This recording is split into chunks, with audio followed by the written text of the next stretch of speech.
Terima kasih. Saya awali. Assalamualaikum warahmatullahi wabarakatuh.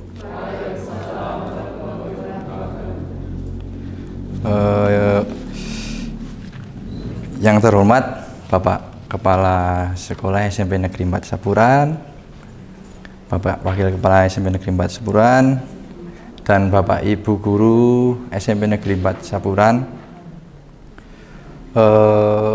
Pertama-tama marilah kita panjatkan puji syukur kehadirat Allah Subhanahu wa Ta'ala yang telah memberikan limpahan rahmat, berkah, karunia, dan kesehatan sehingga kita dapat berkumpul di ruang lab komputer ini untuk berpresentasi terkait aksi nyata modul 1.4 budaya positif.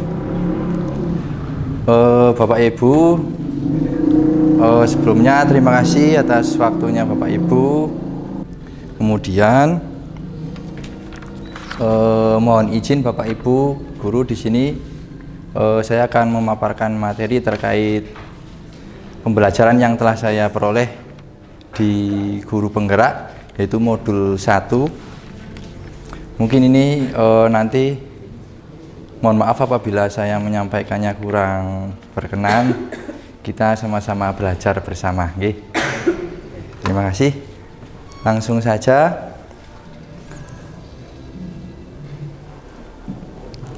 Untuk materi presentasi Bapak Ibu, yang pertama yaitu filosofi KHD itu di modul 1.1, nilai dan peran guru penggerak, visi guru penggerak, serta budaya positif.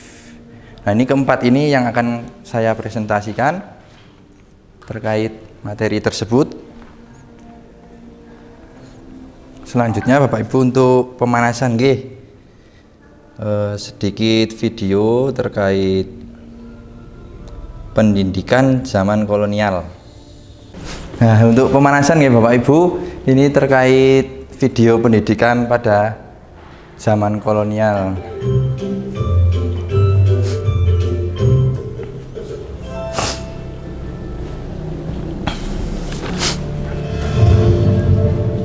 Salam dan bahagia Bapak Ibu calon guru. Video ini akan menggambarkan kesan pendidikan zaman kolonial, sekaligus menjadi pengantar bagi Anda untuk berefleksi kembali perjalanan pendidikan Indonesia dari zaman kolonial hingga saat ini.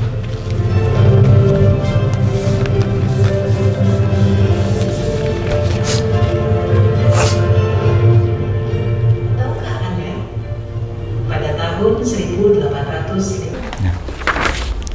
Nah, ini Bapak Ibu, tadi Bapak Ibu sudah menyaksikan video terkait pendidikan zaman kolonial. Di sini ada perubahan paradigma dengan pendidikan pada zaman sekarang ya Bapak Ibu, di mana pendidikan zaman kolonial masih mengenyang pendidikan sangat susah karena masih sedikit sekolah pada tiap kabupaten. Biasanya terdiri satu sekolah tiap kabupaten. Tujuan pendidikan hanya untuk mendidik orang menjadi pegawai dari para bangsawan atau pengusaha. Kemudian materi yang diajarkan hanya sebatas membaca, menulis, menghitung, dan itu hanya sedikit. Pada waktu itu hanya sedikit. Sistem pendidikannya lebih banyak memerintah dan menghukum. Ini kesimpulan dari video tadi pada zaman kolonial. Makanya pada zaman saat ini seringkali kurikulum berubah ya Bapak Ibu. Itu tujuannya untuk menyesuaikan zaman. Jadinya ada perubahan setiap kurikulum.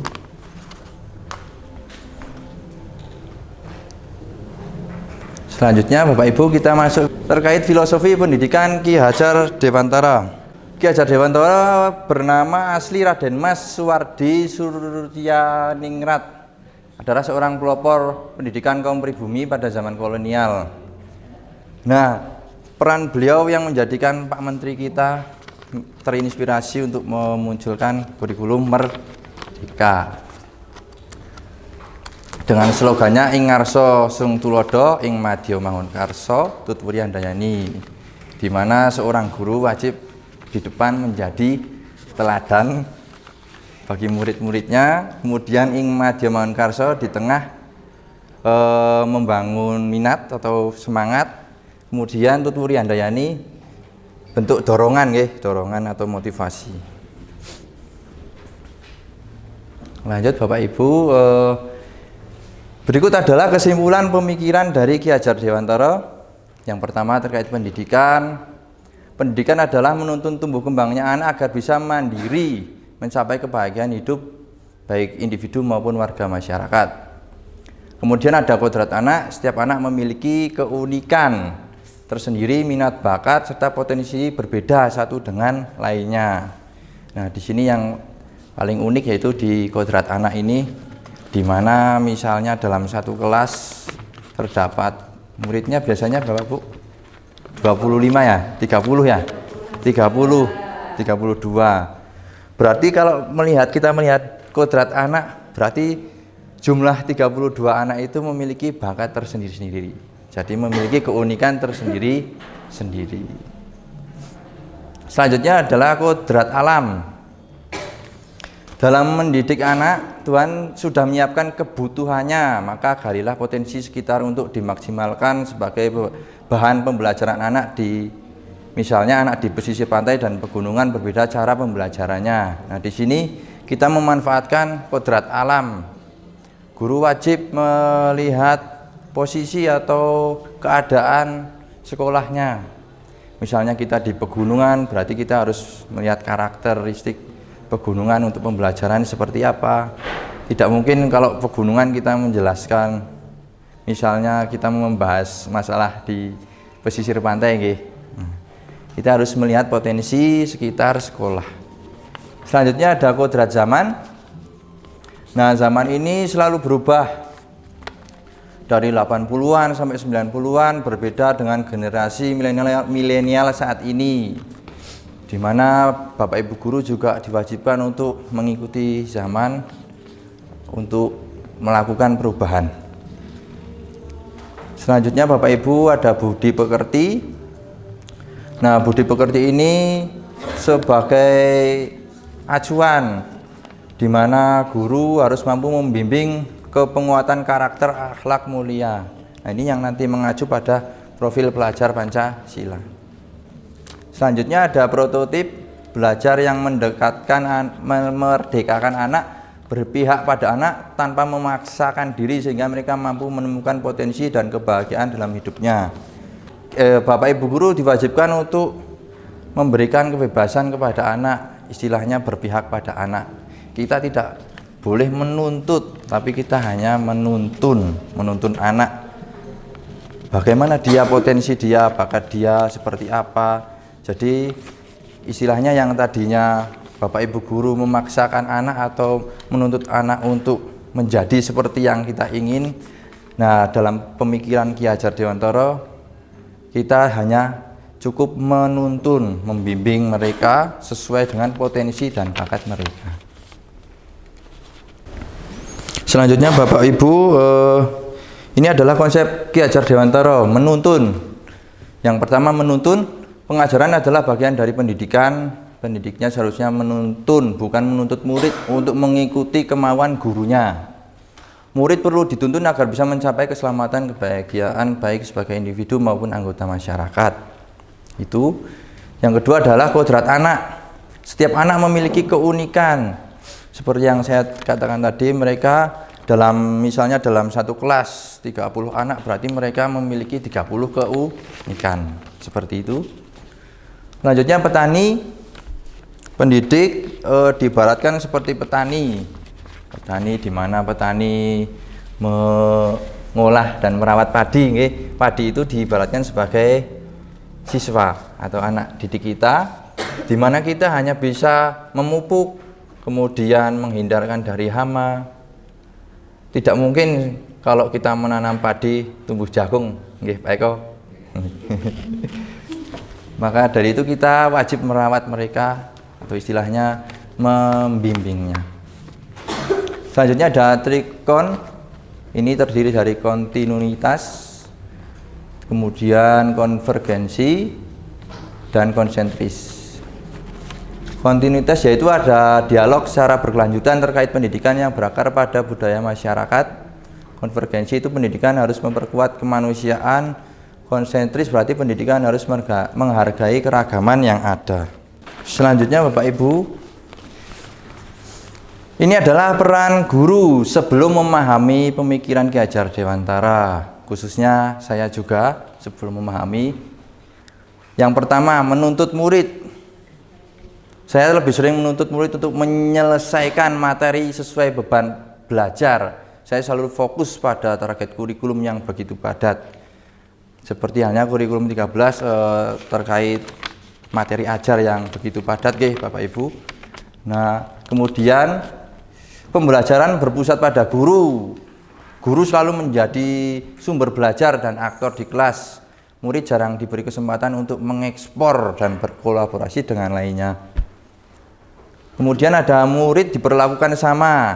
Nah, dari siswa satu kelas itu diperlakukan sama semua rata. Saya sebagai guru memperlakukan murid di kelas dengan metode dan materi yang sama tanpa melihat perbedaan dan keragaman setiap murid. Ini adalah peran guru sebelum memahami pemikiran Ki Hajar Dewantara. Kemudian setelah memahami, terdapat perubahan Bapak Ibu yang tentunya ini merupakan perubahan yang harus Bapak Ibu guru lakukan. Yang pertama yaitu menghamba kepada anak. Menghamba ini bukan berarti memuja, menghamba itu istilahnya momong, atau kita tidak boleh memaksakan kehendak selalu sama dengan kemauan kita. Anak harus bisa seperti ini. Misalnya ada anak A dan anak B, yang B belum bisa, tidak bisa. Nah, kita tidak bisa memaksakan anak A dan B harus sama sesuai dengan keinginan kita. Karena prinsipnya seperti yang saya sampaikan tadi, anak memiliki kodrat anak yang memiliki keunikan sendiri-sendiri. Kemudian ada lagi Bapak Ibu berpusat pada anak. Guru harus menyadari bahwa anak bukanlah objek pembelajaran, melainkan sebagai subjek. Anak harus diberikan ruang lebih luas dalam proses pembelajaran agar kegiatan lebih terasa menyenangkan, bukan membosankan. Nah, ini bisa Bapak Ibu misalnya melakukan pembelajaran tidak hanya di dalam kelas. Coba bayangkan aja, kita aja kalau di kantor berjam-jam jenuh, nah itu bisa kita berpusat pada anak, kita mementingkan apa? Ya, Pak.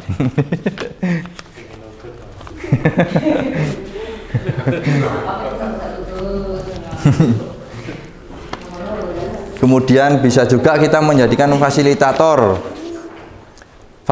yang menyediakan kebutuhan anak ketika pembelajaran. Berarti kita harus update sebagai guru untuk memenuhi kebutuhan siswa. Selanjutnya adalah pendidikan dan petani yang sudah saya sampaikan tadi. Kalau guru itu ibarat petani dan murid itu adalah padi. Kita hanya bisa memupuk, merawat, dan menjauhkan dari hama. Itu Bapak Ibu analoginya, Kemudian ada kodrat alam dan zaman. Kita harus melihat kodrat alam, potensi alam sekitar sekolah kita. Otomatis misalnya SMP 4 pegunungan, kita harus menggali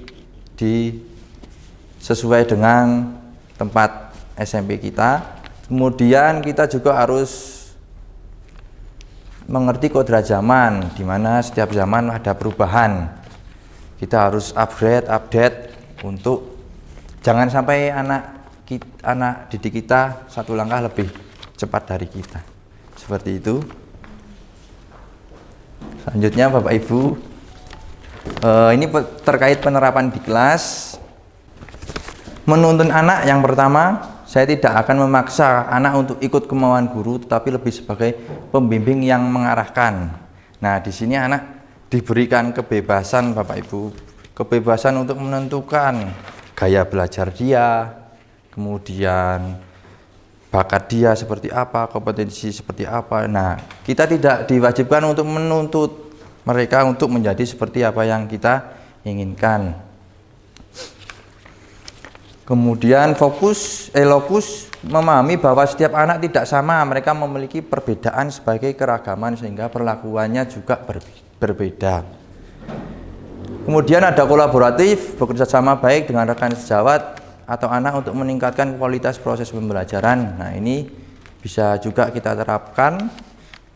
Kita berkolaboratif, misalnya kalau saya biasanya dengan diskusi atau membuat kelompok di pembelajaran.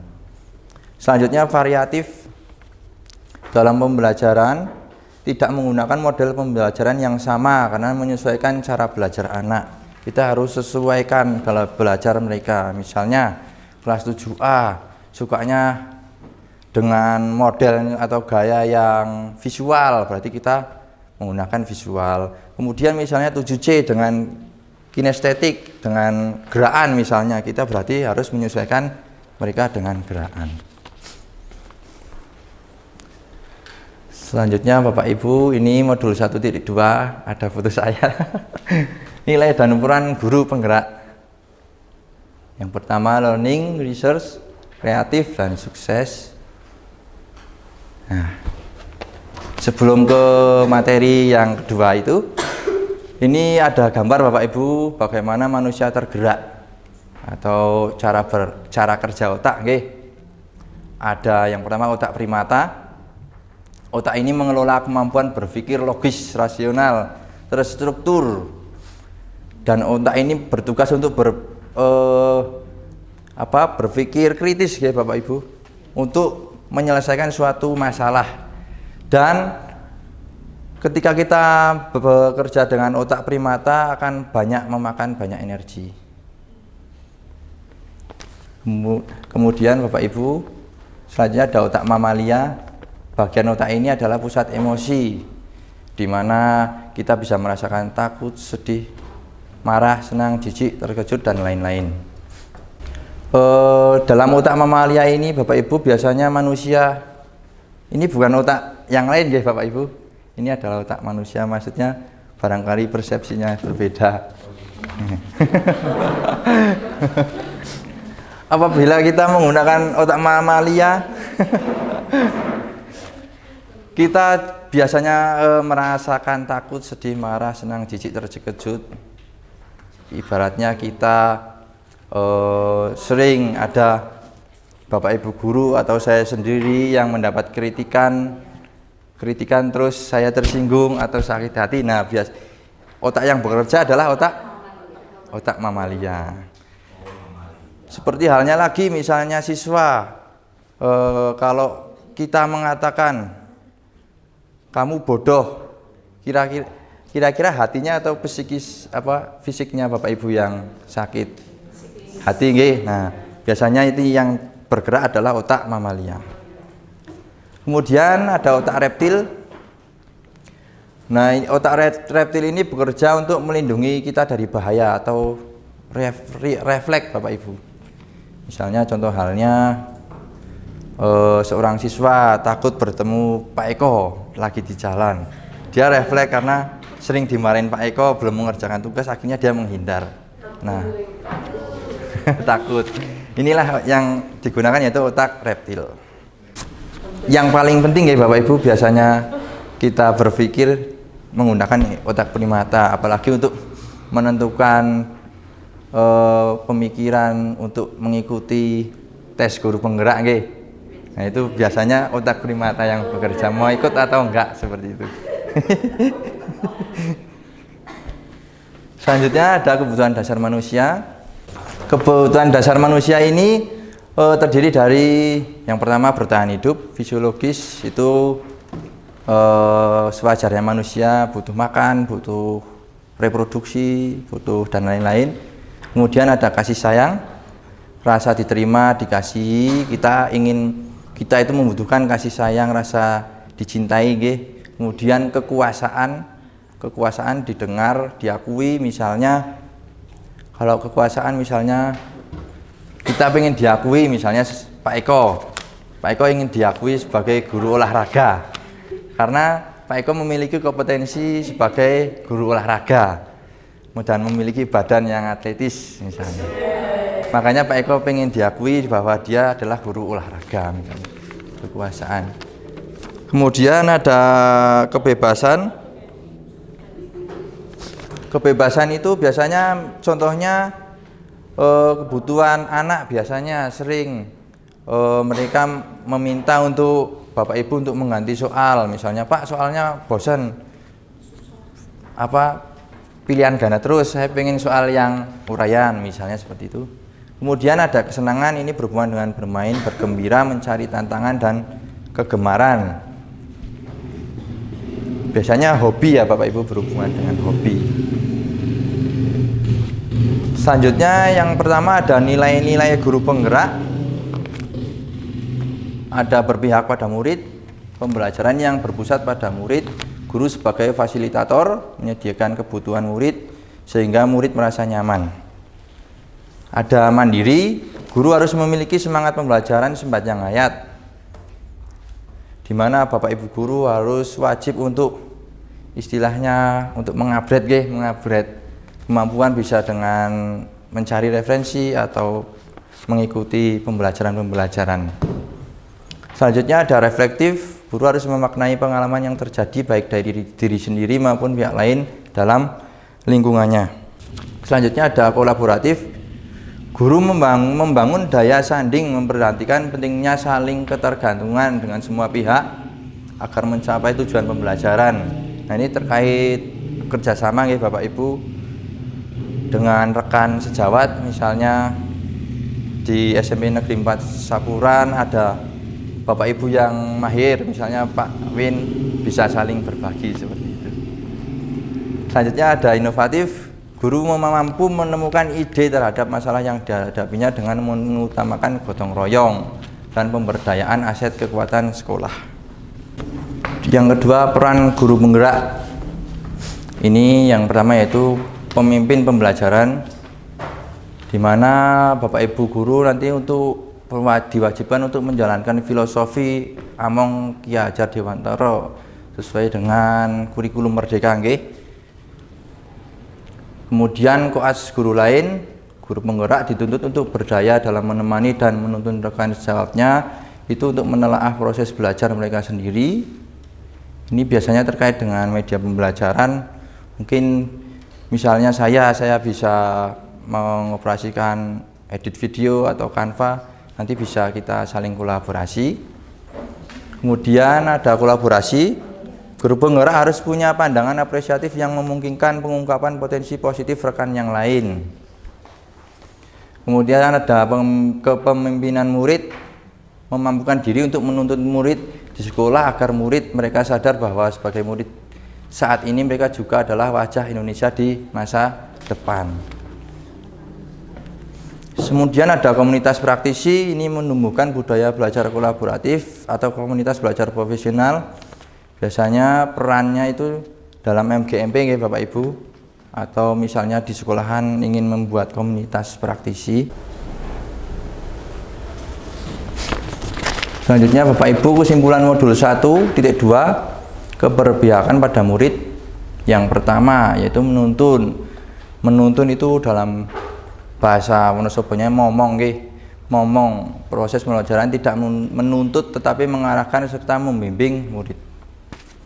Kedua, fasilitator menyediakan segala kebutuhan murid. Guru bukan menjadi sumber utama belajar tetapi lebih pada pelayanan dan penyedia. Seperti itu. Yang ketiga yaitu pemetaan siswa, memahami bahwa anak mempunyai bakat, minat dan kemampuan yang berbeda-beda. Mereka tidak bisa disamakan. Nah, untuk pemetaan ini biasanya kita punya pengelompokan sendiri Bapak Ibu.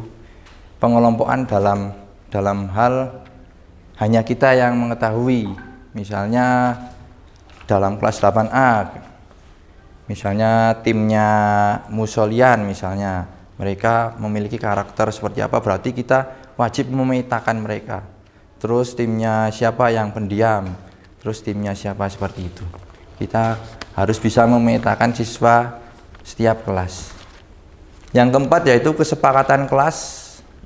Pada proses pembelajaran, anak akan semakin termotivasi dan dihargai dengan membuat kesepakatan keras bersama-sama sehingga tujuan pembelajaran tercapai. Nah, Bapak Ibu guru diharapkan mampu mandiri, yaitu diantaranya perilaku mandiri, yaitu pelatihan tentang pembelajaran, bisa mengikuti seminar, workshop. Istilahnya kita diwajibkan untuk belajar sepanjang hayat, mencari ilmu sampai ke negeri Cina. Kemudian belajar dari berbagai sumber, bisa melalui sumber apapun, karena sekarang sumber belajar sangat luas. Kemudian kesimpulan berikutnya, Bapak Ibu guru diharapkan bisa reflektif, diantaranya melakukan aksi nyata, seperti saya ini sedang melakukan aksi nyata. Kemudian perbaikan pembelajaran dan menerima kritik. Bapak Ibu kalau mengkritik biasanya juga memberi solusi mboten atau memberi masalah? Biasanya memberi masalah nggih. Harusnya kan kalau mengkritik memberi solusi nggih. Nah, itu. Selanjutnya Bapak Ibu guru juga harus kolaboratif bersama rekan sejawat, bekerja sama dalam menyelesaikan masalah yang dihadapi guru ketika proses pembelajaran. Misalnya kita saling sharing pembelajaran seperti sehari-hari kita nggih. Dari Bapak Ibu guru ada yang menceritakan tentang kelas 7A misalnya seperti apa, kelas 7B yang sangat pendiam tetapi wali kelasnya juga pendiam. Itu seperti itu. Kemudian bersama kepala sekolah juga bekerja sama dengan kepala sekolah dalam mencari solusi terhadap masalah yang dihadapi. Kemudian bersama murid membahas kesepakatan dalam pembelajaran agar semua masalah bisa teridentifikasi dan terpecahkan.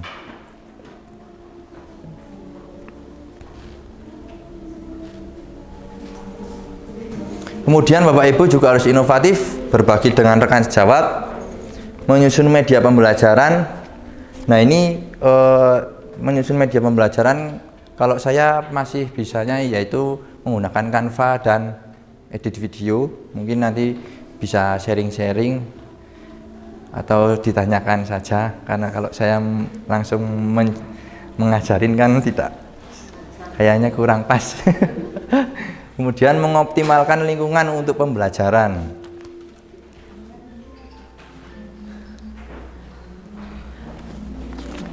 Nah Bapak Ibu, ini adalah koneksi antar materi. Dari tadi modul 1 dan 2 memiliki koneksi materi dan memiliki peta konsep. Yang pertama peristiwa, kedua perasaan, pembelajaran, penerapan. Peristiwa ini Bapak Ibu, momen bagi saya hal mencerahkan setelah mempelajari modul 1 dan titik 2 tadi, yaitu menerapkan pembelajaran yang berpusat pada murid sebagai bentuk keberpihakan pada anak. Anak bukanlah objek melainkan subjek. Kemudian kaitannya modul 1.1 dengan 1.2 yaitu terdapat koneksi yang saya pahami bahwa keberpihakan pada murid selaras dengan pemikiran KHD, yaitu menghamba kepada anak. Perasaan Bapak Ibu setelah saya mempelajari modul tadi 1.1 dan 1.2 yaitu terkejut. Kesalahan fatal adalah memaksakan keinginan saya pada anak. Nah ini biasanya saya lakukan Bapak Ibu. Apakah Bapak Ibu seperti itu? Mboten nggih? Menuntut anak harus, kalian harus bisa A, kalian harus bisa B, sesuai dengan keinginan kita. Istilahnya kalau kita mohon maaf bisa dibilang egois nggih. Seperti saya biasanya seperti itu, makanya saya terkejut. Ternyata setelah saya mempelajari pemikiran dari modul 1 dan 1.2, saya terkejut bahwa saya selama ini fatal. Kemudian sedih juga ada Bapak Ibu, banyak kesalahan saya dalam mengajar. Saya tidak pernah mengetahui perasaan siswa, mereka dalam memiliki gaya belajar yang seperti apa, atau mereka memiliki keinginan belajar yang seperti apa, bakat seperti apa. Semuanya saya sama ratakan. Yang penting sekarang menyanyi semua harus bisa semua, seperti itu. Kemudian sadar belajar harus dimulai dengan membangun hubungan terhadap anak, saling komunikasi, membangun kepercayaan serta kesepakatan. Yang terakhir yaitu optimis, menerapkan perubahan secara bertahap Bapak Ibu setelah mempelajari modul 1.1 dan 1.2 dengan berpihak kepada anak agar tujuan pembelajaran dapat tercapai. Nah, ini Bapak Ibu dalam hal pembelajaran, sebelum memahami materi ini, pembelajaran saya berpusat pada guru, yaitu seperti yang saya katakan tadi, saya memaksakan kehendak saya ingin mereka menjadi seperti apa yang saya inginkan. Kemudian mengajar target pemenuhan beban belajar saja. Nah, setelah itu, sesudah mempelajari modul tersebut, pembelajaran saya menjadi berpusat pada murid, walaupun bertahap Bapak Ibu. Kemudian menjadi pemimpin pembelajar yang berpihak pada murid. Nanti bisa di-cut Pak Eko. Selanjutnya Bapak Ibu ada penerapan ke depan. Ini penerapan yang saya lakukan yaitu research, ide, progress, dan goal. Yang pertama menyusun perangkat pembelajaran, itu pasti membuat kesepakatan dengan murid dalam proses pembelajaran. Yang ketiga berkolaborasi dengan seluruh warga sekolah serta mengikuti pelatihan untuk meningkatkan kompetensi sebagai guru. Yang keempat berbagi praktek baik dengan warga sekolah melalui komunitas, praktisi, dan lain-lain. Untuk mewujudkan visi guru penggerak Bapak Ibu, di sini memiliki tahapan. Yang pertama yaitu adalah inquiry apresiatif. Ini adalah filosofi fokus pada kekuatan yang dimiliki setiap anggota dan menyatukannya untuk menghasilkan kekuatan tertinggi. Istilahnya itu kita berpikir positif pada diri seseorang, bukan berpikir kelemahannya dia, tapi yang kita pikirkan adalah kelebihan. Contohnya lagi, misalnya dalam sekolahan ini, kira-kira Bapak Ibu yang dipikirkan di sekolah ini itu kelemahannya atau kelebihannya? Biasanya ada yang kelemahan, ada yang kelebihan. Nah, inquiry apresiatif yaitu suatu filosofi di mana kita harus memikirkan kelebihan suatu orang atau organisasi. Misalnya di sekolahan ini, kita wajib melihat kelebihan sekolah ini agar kita bisa memajukan sekolah ini. Jadi tidak hanya negatifnya saja yang dipikirkan, tetapi kelebihannya. Kemudian ada tahapan bagja. Bagja ini berasal dari bahasa Sunda yang artinya bahagia. Ini tahapan bagja ini dimulai dengan mengidentifikasi hal baik. Kira-kira sekolahan ini positifnya, kekuatannya itu apa aja, kita identifikasi di tahapan bagja. Setelah itu baru akan muncul visi guru penggerak. Dengan paradigma inquiry apresiatif dan bagja, maka guru bisa mengharapkan gambaran sekolahan yang diinginkan atau harapan bisa cita-cita. Selanjutnya Bapak Ibu, ini adalah tahapan bagja.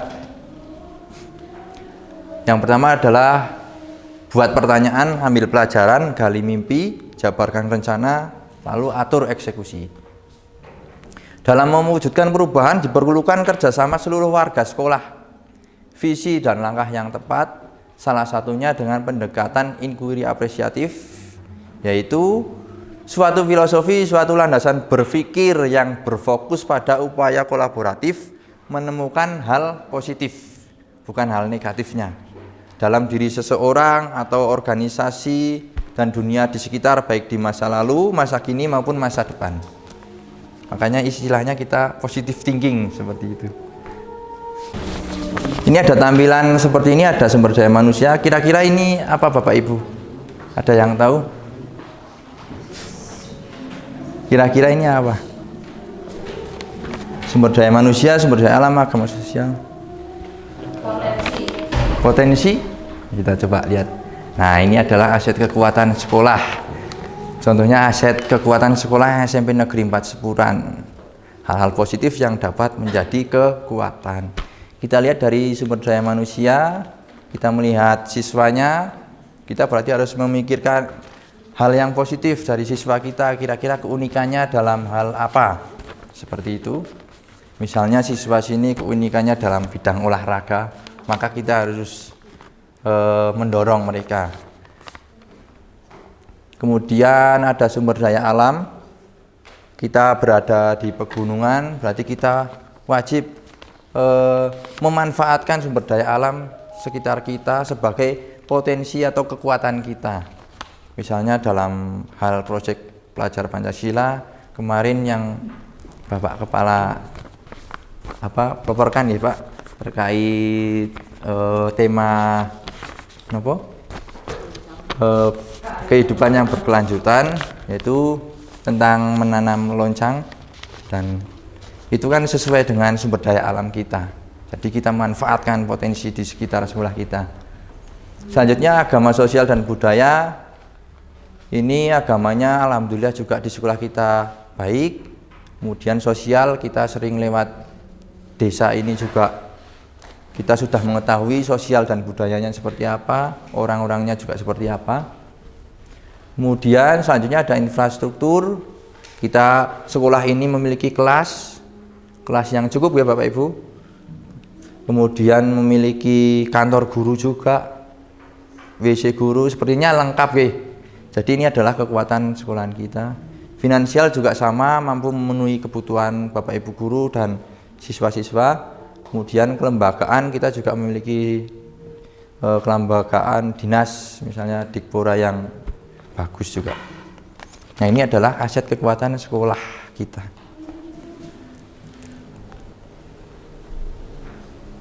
Selanjutnya, setelah materi sebelumnya, ini adalah gambaran murid 5-10 tahun mendatang Bapak Ibu. Ada imajinasi murid guru sekolah. Nah, ini gambaran siswa, gambaran saya 5-10 tahun mendatang terkait situasi murid, yaitu berakhlak mulia Bapak Ibu. Anak memiliki sikap beriman dan bertakwa kepada Allah, menghargai orang lain, sabar dan peka terhadap lingkungan. Kedua, mandiri. Anak memiliki tanggung jawab besar terhadap suatu proses, mampu mengatur pikiran, perasaan dan perilakunya. 3, kreatif, menghasilkan sesuatu yang inovatif. Yang keempat, kolaboratif. Anak mampu bekerja sama dengan lainnya dalam menyelesaikan segala masalah.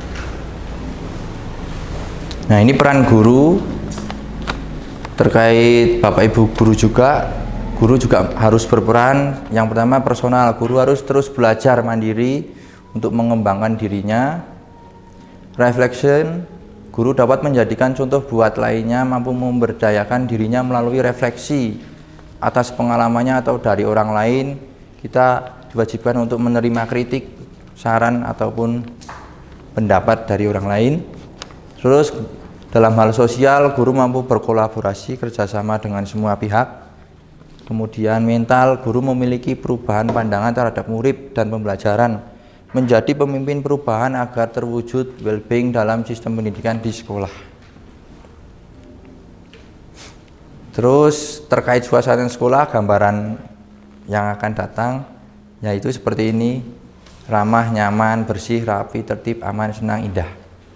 Kemudian ada visi murid dan sekolah. Saya Bapak Ibu memimpikan murid yang memiliki akhlak mulia, mandiri, kreatif, dan kolaboratif. Saya percaya bahwa murid adalah insan yang memiliki keunikan tersendiri, berbeda satu dengan lainnya. Di sekolah saya mengutamakan pada pendidikan karakter sesuai P5. Murid di sekolah saya sadar betul bahwa pendidikan yang utama adalah tentang akhlak. Kemudian saya dan guru lain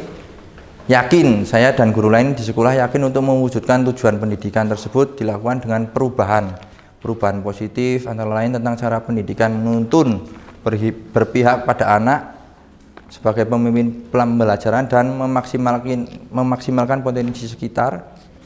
Kemudian saya dan guru lain di sekolah paham bahwa murid adalah fokus utama, prakarsa perubahan dalam dunia pendidikan adalah murid. Jadi murid merupakan titik atau fokus kita agar memajukan pendidikan. Kemudian setelah saya merangkai dari tahapan tadi, inquiry apresiatif, bagja, kemudian Terwujudlah visi calon guru penggerak, yaitu mewujudkan murid yang berakhlak Qurani, berwawasan global, dan unggul berprestasi. Prakarsa perubahannya adalah meningkatkan keaktifan siswa dalam pembelajaran agar terwujud karakter murid sesuai profil pelajar Pancasila. Selanjutnya Bapak Ibu, modul yang terakhir yaitu budaya positif. Konsepnya yaitu ada posisi kontrol, disiplin positif dan teori kontrol, teori motivasi, hukuman dan penghargaan, keyakinan kelas, kebutuhan dasar manusia, dan segitiga restitusi. Kita akan bahas lebih lanjut. Teori kontrol ini terkait disiplin positif Bapak Ibu, mengubah paradigma bagaimana melihat dunia, bagaimana berpikir tentang manusia, skema pemahaman dan penjelasan aspek-aspek tertentu tentang realitas. Intinya kita memahami pandangan orang lain, bahwa setiap tindakan yang kita lakukan itu memiliki tujuan. Apa yang kita lakukan pasti memiliki alasan. Selanjutnya ada disiplin. Disiplin mempelajari bagaimana cara mengontrol diri dan menguasai diri untuk memilih tindakan yang mengacu pada nilai-nilai dihargai agar tercapai tujuan mulia yang diinginkan. Yang ketiga ada nilai kebajikan, sifat-sifat positif manusia yang merupakan tujuan mulia yang ingin dicapai setiap individu. Selanjutnya ada hukuman, konsekuensi, dan restitusi. Yang pertama ada teori motivasi. Bapak Ibu, manusia itu memiliki 3 motivasi untuk berperilaku. Yang pertama yaitu untuk menghindari ketidaknyamanan atau hukuman. Yang kedua untuk mendapatkan imbalan atau penghargaan dari orang lain. Yang ketiga untuk menjadi orang yang mereka inginkan dan menghargai diri sendiri dengan nilai-nilai yang mereka percaya. Kemudian Bapak Ibu ada hukuman. Hukuman bersifat tidak terencana atau tiba-tiba. Anak atau murid tidak tahu apa yang akan terjadi dan tidak dilibatkan. Hukuman bersifat satu arah dari pihak guru yang memberikan dan murid hanya menerima satu hukuman tanpa melalui suatu kesepakatan atau pengarahan dari pihak guru. Di sini Bapak Ibu guru sering menghukum anak tidak? Kalau saya tadinya sering menghukum. Nggih, Bu Win. Saya sering menghukum anak. Kira-kira Bapak Ibu untuk anak kira-kira kalau berbuat salah itu boleh tidak? Contohnya misalnya terlambat. Kira-kira boleh tidak? Boleh apabila memiliki alasan yang kuat. Nah itu kembali lagi ke teori kontrol karena kita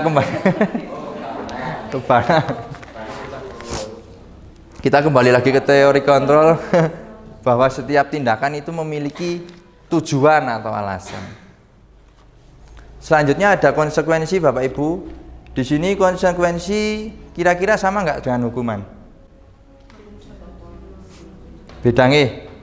Ya, konsekuensi itu sudah terencana atau ada kesepakatan. Sedangkan hukuman secara tiba-tiba. Misalnya Pak Eko menghukum kelas 8B. Kamu terlambat sekolah, lari lapangan 100 kali misalnya. Kalau konsekuensi tidak, misalnya mereka mengetahui konsekuensi atau kesepakatan sebelumnya. Apabila terlambat, misalnya seorang anak harus menambah jam di istirahat misalnya. Tidak istirahat tapi untuk belajar, seperti itu. Itu adalah konsekuensi. Kemudian restitusi adalah proses kolaboratif yang mengajarkan murid untuk mencari solusi, bukan masalah. Nah ini nanti kita akan membahas ini lebih lanjut. Selanjutnya Bapak Ibu ada keyakinan kelas. Ini adalah peraturan dibuat untuk mengendalikan atau untuk menciptakan suasana seperti yang dibuat oleh si pembuat peraturan. Beda dengan keyakinan kelas yang merupakan nilai-nilai positif yang telah disepakati bersama oleh suatu kelas. Ini adalah contoh keyakinan kelas di mana telah terjadi kesepakatan antara guru dengan murid. Keyakinan kelas bersifat lebih abstrak daripada peraturan, berupa pernyataan-pernyataan universal di mana pernyataan itu memiliki banyak makna.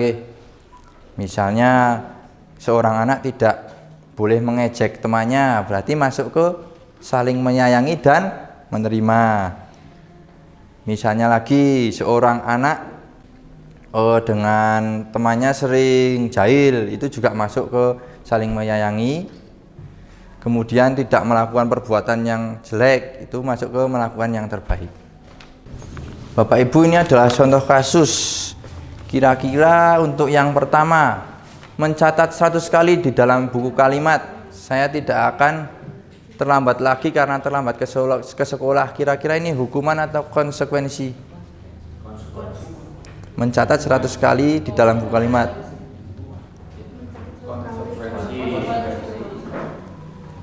Konsekuensi? Saya tidak terlambat lagi. Jadi tidak akan, ya kalau ada kesepakatan berarti konsekuensi. Kedua, lari mengelilingi lapangan basket 2 kali karena terlambat hadir, hukuman ke. 3, membersihkan coretan yang dibuatnya di meja tulis,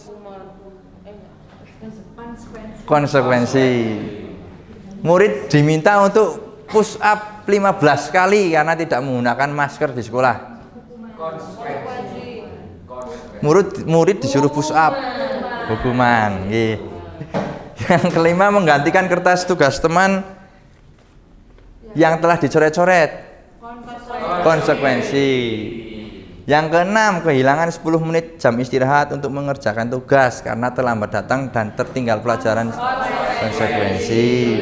7, duduk di bangku di pinggir lapangan pada jam istirahat, tidak diizinkan bermain oleh guru piket karena mencederai teman saat bermain di lapangan.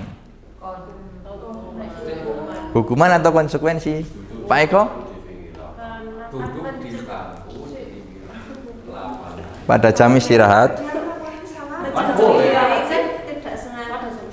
Berarti apa, Bu? Konsekuensi? Ya, karena sebelumnya udah ada konsekuensi dengan guru piket karena mencederai teman, maka dia konsekuensinya duduk di pinggir lapangan. Yang jelas hukuman tiba-tiba, terjadi tiba-tiba.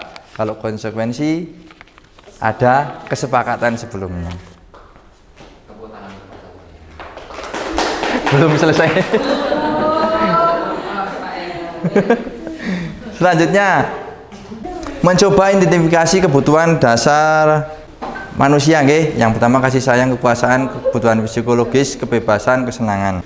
Nah, di sini Bapak Ibu, saya memiliki sedikit angket. Mungkin Bapak Ibu nanti bisa mengerjakan ini, nggak terlalu banyak berpikir. 5 menit selesai. Mungkin Bu Ana bisa dibantu untuk membagikannya.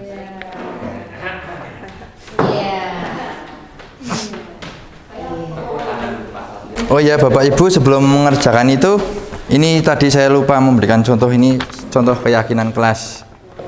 Ini bisa Bapak Ibu, ya, bisa Bapak Ibu bikin seperti ini atau dengan model-model yang lain. Yang jelas di situ ada kesepakatan antara murid dan siswa, murid dan guru.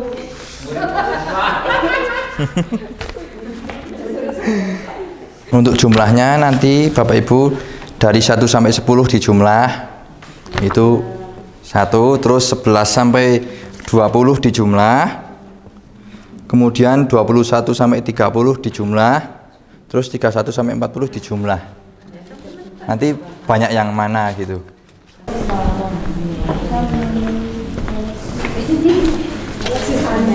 Sampun nggih Bapak Ibu. Sobi, Pak Eko, dari jumlah itu paling banyak yang mana Pak Eko? Dari 30 sampai 40. Ya. Itu yang terbanyak. Ada poinnya, ada berapa? Berapa poin? 34. Lainnya? Yang sudah? Bu Anan yang terbanyak nomor 2.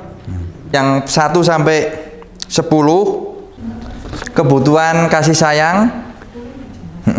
Yang 11 sampai 20 kebutuhan kekuasaan. Yang 21 sampai 30 kebebasan. Yang 30 sampai 40 kesenangan. Sementara tadi Pak Eko paling tinggi Nomor 4, berarti Pak Eko memiliki kebutuhan dasar, ingin senang, dia lebih fokus ke kesenangan gitu nggih.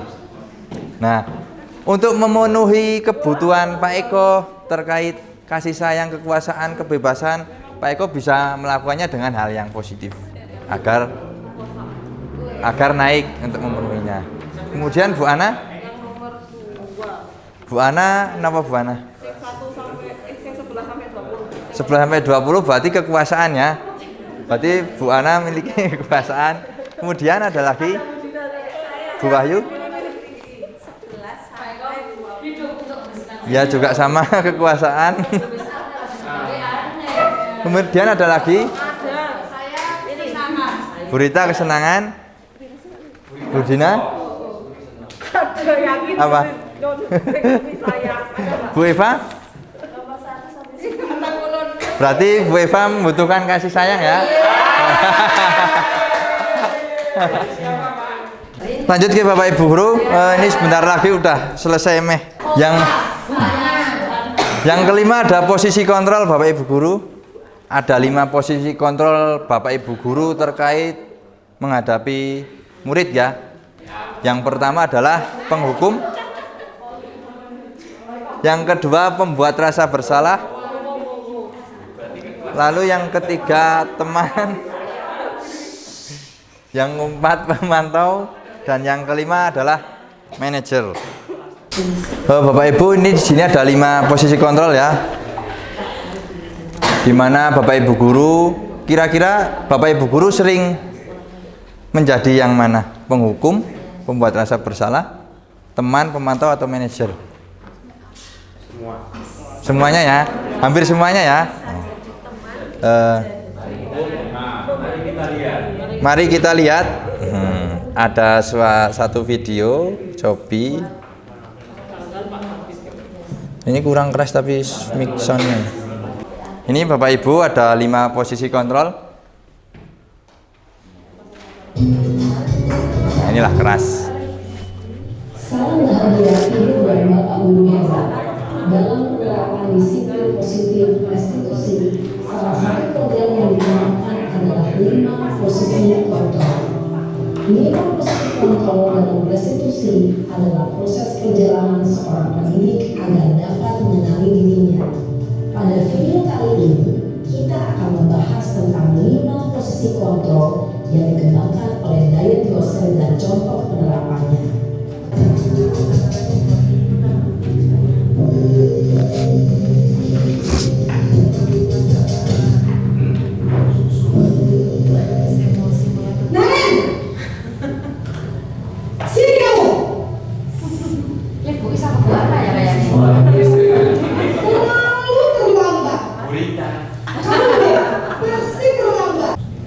Posisi penghukum biasanya berbicara dengan nada tinggi, menghardik, menunjuk-nunjuk, menyakiti, dan menyindir. Hukuman bisa berupa fisik maupun psikis. Ibu dan bapak guru hebat, dampak yang terjadi pada murid ketika guru berada pada posisi penghukum adalah murid cenderung akan memberontak, bahkan menyimpan dendam. Mungkin karena disuruh lari lapangan bersalah, membuat rasa bersalah ini identik, dampaknya siswa akan menjadi menemukan identitas yang gagal. Dia akan merasa bersalah terus. Kenapa saya insecure? Kenapa kok saya salah terus? Kemudian teman, nah ini sebelumnya Bapak Ibu saya juga pernah menerapkan posisi kontrol sebagai teman, ada kedekatan dengan mereka. Tetapi Bapak Ibu di sini dampaknya kita bisa saja tidak dihargai karena terlalu dekat. Dan dampaknya yang lainnya apabila dia hanya istilahnya ya dengan orang tertentu saja. Misalnya dengan saya, sudah dengan saya ketika dibilangin atau dinasihatin oleh guru lain, nah, tidak gubris sisi lain. Kemudian ada pemantau Bapak Ibu. Pemantau ini posisinya yaitu apabila sudah melakukan tadi menerapkan konsekuensi atau ada kesepakatan. Kemudian manajer. Nah, ini adalah posisi yang paling bagus Bapak Ibu, di mana kita menghadapi murid yang memiliki masalah. Siswa menjadi dia akan mengembalikannya lagi ke keyakinan kelasnya, keyakinan kelas yang sudah disepakati sebelumnya, dan dia akan mempertanggungjawab perilakunya dengan mencari solusinya sendiri, seperti tadi video itu. Jadi dia mencoba. Tadi kembali ke saya. Tadi yang kontrol kan. Ini bentar pakai ini mic-nya Pak. Oh. Biar Bismillahirrahmanirrahim. Assalamualaikum warahmatullahi wabarakatuh. Tadi disampaikan tentang posisi kontrol ya. Ya. Ada beberapa tadi yang disampaikan. Tapi tadi yang dicontohkan di video cuma satu masalah keterlambatan. Padahal kita kalau menghadapi kan cuma bukan masalah keterlambatan saja, tapi masalah lain-lain dari perkataan anak yang kasar atau mungkin sikap yang lain di kelas, mungkin di jalan, banyak sekali. Bukan cuma di tadi masalah keterlambatan. Jadi dari 5 posisi kontrol yang disampaikan, kalau bagi seorang guru posisi kontrol yang terbaik itu yang mana yang kira-kira bisa meminimalisir anak untuk bisa ikut apa yang kita pikirkan ke depan, seperti itu. Terima kasih. Terima kasih. Pertanyaannya saya simpan dulu, nanti saya coba menjawabnya. Nanti mungkin ada Bapak Ibu guru juga bisa menambahkan nanti. Begitu nih Pak, mohon maaf nanti saya sampaikan.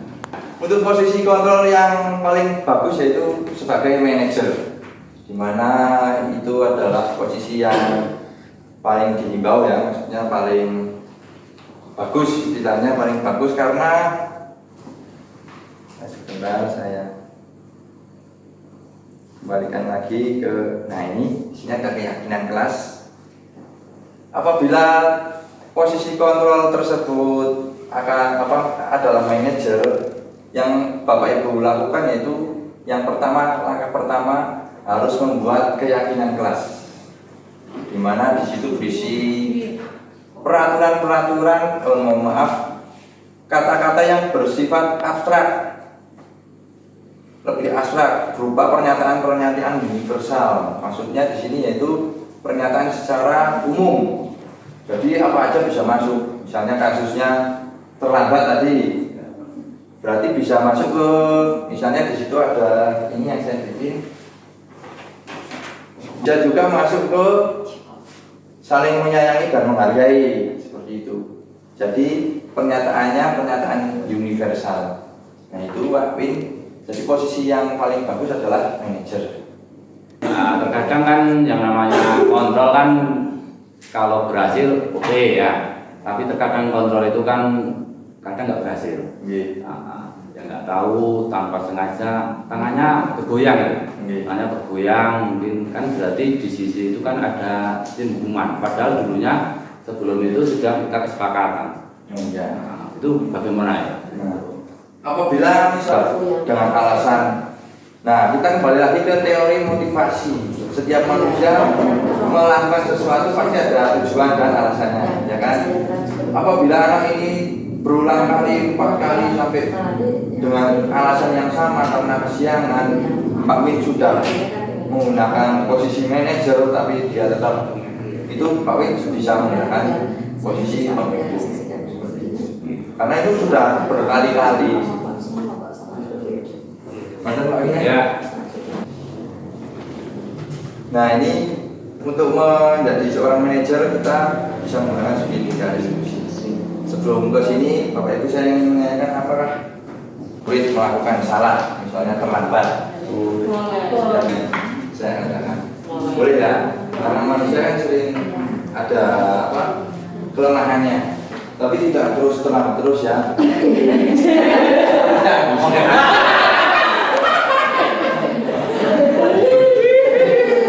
Kita sebagai manajer, nah untuk menjadi manajer kita wajib menerapkan segitiga restitusi Bapak Ibu. Restitusi adalah proses kolaboratif yang mengajarkan murid untuk mencari solusi untuk masalah, untuk mencari solusi. dan membantu murid berpikir tentang orang seperti apa yang mereka inginkan dan bagaimana mereka harus memperlakukan orang lain. Restitusi membantu murid menjadi lebih memiliki tujuan, disiplin positif, dan memulihkan dirinya setelah berbuat salah. Tujuan dasar apa yang mendasari sebuah tindakan, kita akan bisa menemukan cara-cara paling efektif untuk memenuhi tujuan tersebut.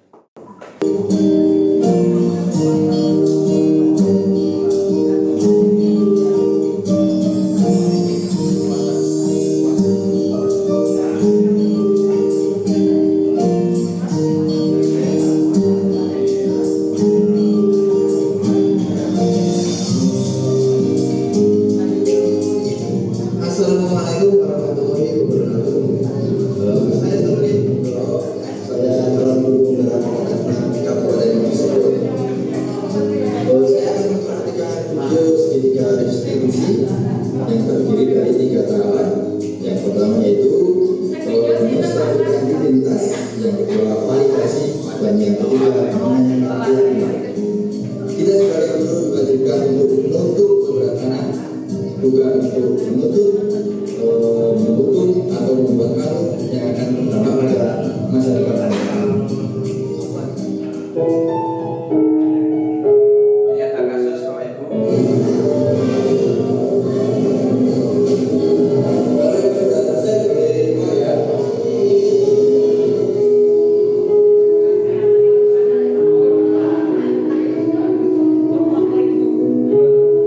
Kasusnya ada seorang anak mencontek ya. Ini sebenarnya ketahuan saya, tapi saya lupa yang Selamat pagi, Irfa. Sudah sehat? Sudah hujan? Bagus. Sebelumnya Bapak ucapkan terima kasih karena sudah datang di sini ya. Bapak panggil di sini. Nggak tahu ya. Nah, sebenarnya gini Pak, tadi Bapak itu melihat, Irfa itu melihat jawabannya Linda waktu berarti itu ya, banyak kali ya. Jadi, orang harus bergerak. Tapi sudah tahu kan keulangan? Nah, ya. Baik, Bapak yang menanyakan, kira-kira Ulfa masih ingat gak keyakinan kelas atau prinsip kelas yang kita laksanakan waktu pertemuan awal dulu? Coba kalian ingat apa? Percaya diri. Terus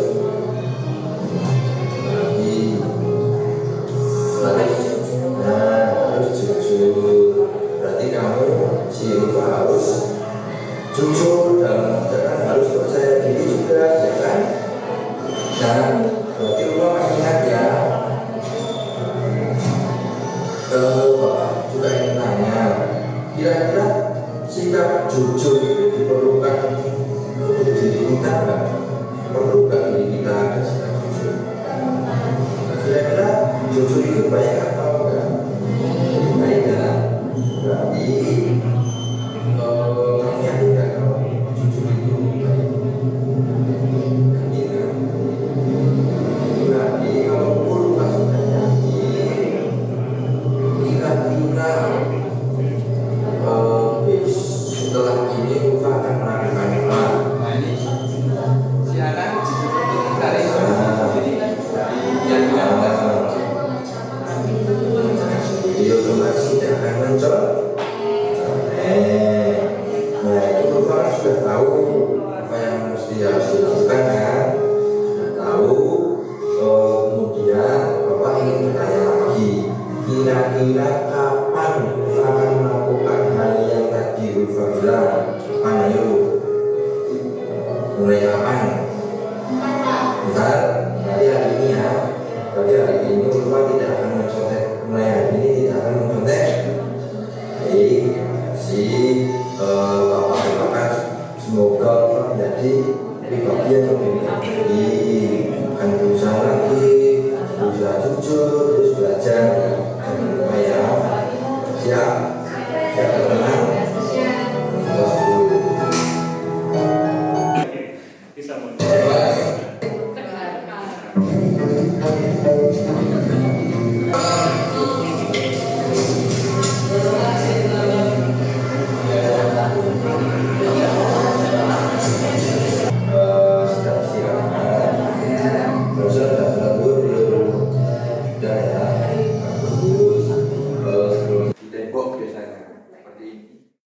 ketika dia berbuat salah, dia disuruh untuk kita menanyakan. Assalamualaikum warahmatullahi wabarakatuh.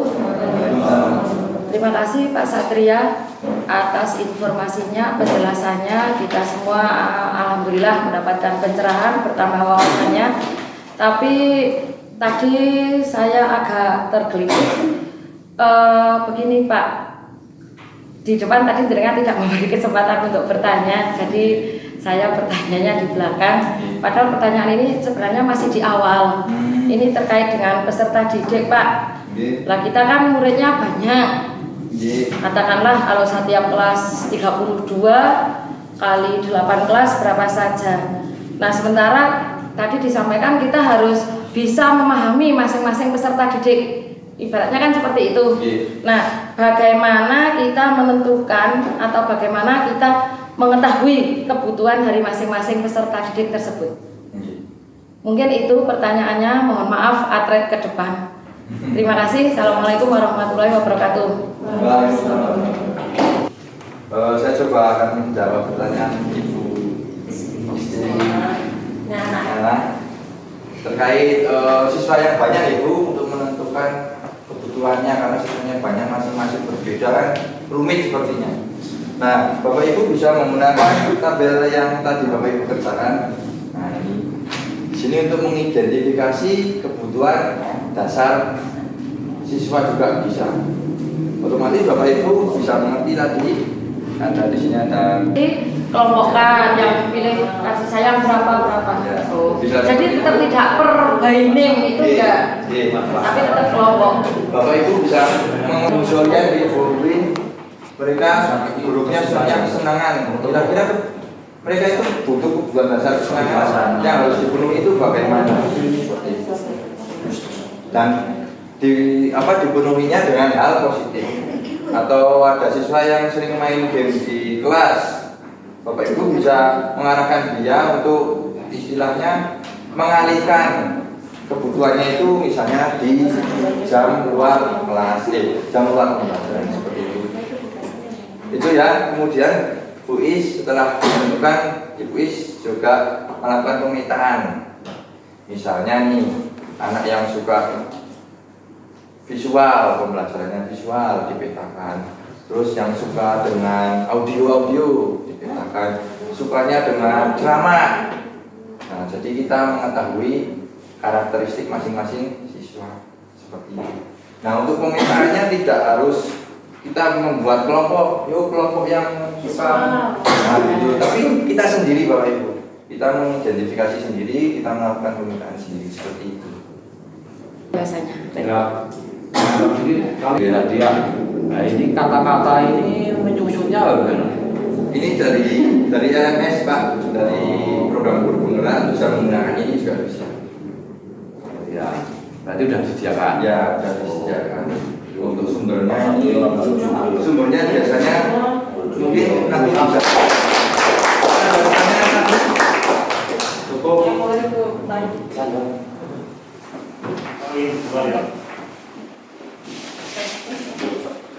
Saya mau bertanya, tadi kan menjelaskan tentang teori Ki Hajar Dewantara itu yang tiga Ingat Sosulodo, Ingat Dono Sukarso, dan Sukuri Handayani. Yang saya tanyakan itu apa hubungan pemikiran Ki Hajar Dewantara itu dengan Merdeka Belajar? Itu saja Pak Sarif. Terima kasih. Atau ada yang membantu Bapak Ibu dan di sini saling selalu begitan saya. Ya nggak lolos ya.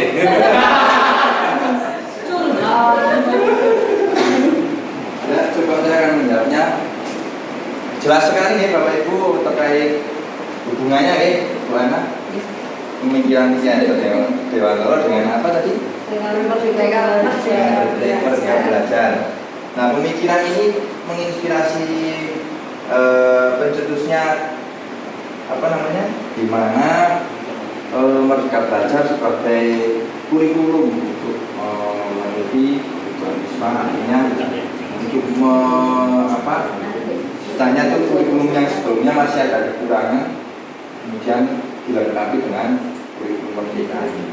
Jadi ada karena di kurikulum sebelumnya kan tidak ada, kurikulum sebelumnya masih materi yang padat gitu.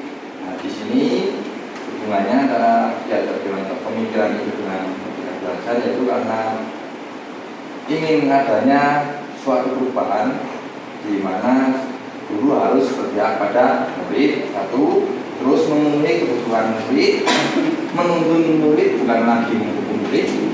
Kemudian ada juga penambahan lagi terkait PJPR, yaitu proyek profil Pancasila untuk penilaian karakter seperti itu. Jadi hubungannya seperti itu. Maaf jawabannya agak bingung. Intinya Bu Ana, hubungannya yaitu filosofi ini sebagai pengajar itu Bapak Menteri ingin mengadakan perubahan, di mana perubahan itu menyesuaikan zaman, harus melihat kodrat anak.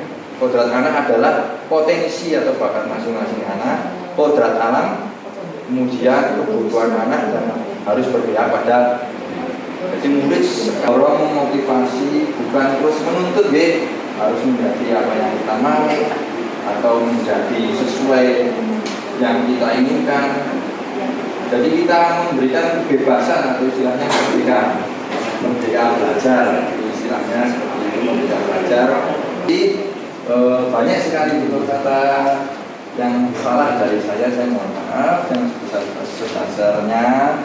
Semoga presentasi ini bisa bermanfaat untuk kita semua dan menjadi pembelajaran untuk saya sendiri juga, untuk Bapak Ibu juga. Terima kasih. Saya akhiri. Wassalamualaikum warahmatullahi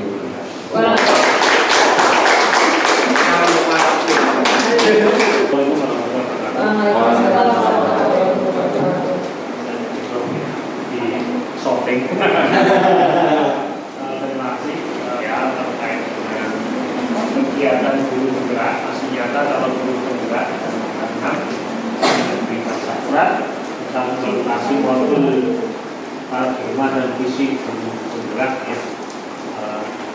Terkait dengan kegiatan ini, saya selaku kepala sekolah ini mengapresiasi apa yang menjadi program guru bergerak, karena Pak Satria sebagai kalau guru bergerak yang sudah sosialisasi terhadap kegiatan pada para guru. Jadi dalam hal ini saya kira banyak ilmu yang kita dapat ya dari pengelolaan sekolah, terutama pada siswa. Tadi sudah disampaikan bahwa kemudian juga tadi terkait dengan kasus-kasus ya yang ada untuk bagaimana cara menangani ini juga saya kira bagus kita terapkan, dalam arti bahwa kadang kita kan nggak sabar ya dalam menghadapi siswa kita dan pengennya menghukum ya mahasiswa, padahal dalam hal ini barangkali justru umat itu menjadikan anak itu semakin tidak bersemangat ya di dalam mengikuti pelajaran ya.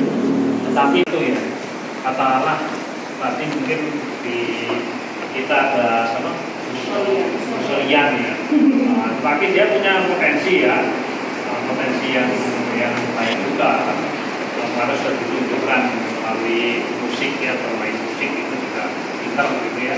Nah ini hal yang positif itu kita kembangkan ya. Barangkali juga kalau misalnya di ilmu pendidikan kan kita harus cari akar masalahnya apa, misalnya seperti itu. Anak nakal itu kan sebenarnya kan anak yang bermasalah. Nah, bermasalah itu kita jangan lihat dari sisi penyelesaian dari sisi tata tertib saja, tapi ada mungkin dari akar masalahnya itu apa ya. Dia mungkin di keluarga ada masalah ya, kemudian di masalah dan sebagainya ya.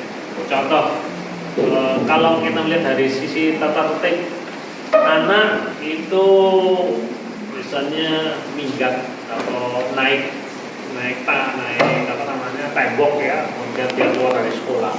Ini kalau dari sisi bolos lah gitu ya, bolos kemudian, nah itu sandiwara tertib kan harus dihukum dan sebagainya. Tapi kalau kemudian lihat dari akar masalahnya apa, dia itu bolos dan sebagainya, nanti bisa tahu solusi yang harus dilakukan kepada anak itu sehingga anak menjadi jerah untuk tidak bolos lagi. Seperti tadi saya lihat bagus juga tadi penampilan anak itu kok pintar tuh bermain peran sama itu. Tadi yang bermasalah ya. Nah, tapi dia potensi juga untuk bermain peran itu ya. Ini ada lomba Acting. Ramah anak ya, ramah anak ini diikutkan itu bagus itu. Yang tadi Karakter. mungkin bisa nanti diedit lagi, kemudian dikirim tanggal 26 ya Pak, untuk bisa diikutkan lomba ramah anak. Videonya hanya 4 menit ini. Ini Pak Sandra sudah pintar untuk buat video-video sehingga nanti hal ini mungkin bisa mengangkat sekolah kita. Walaupun sekolah kita sekolah desa jauh dari perkotaan ya di pegunungan, tetapi potensi itu bisa kita manfaatkan sehingga kita bisa sekolah kita bisa berjalan di tingkat kabupaten. Barangkali itu aja yang bisa saya sampaikan. Kurang dan lebihnya mohon maaf. Assalamualaikum warahmatullahi wabarakatuh. Waalaikumsalam.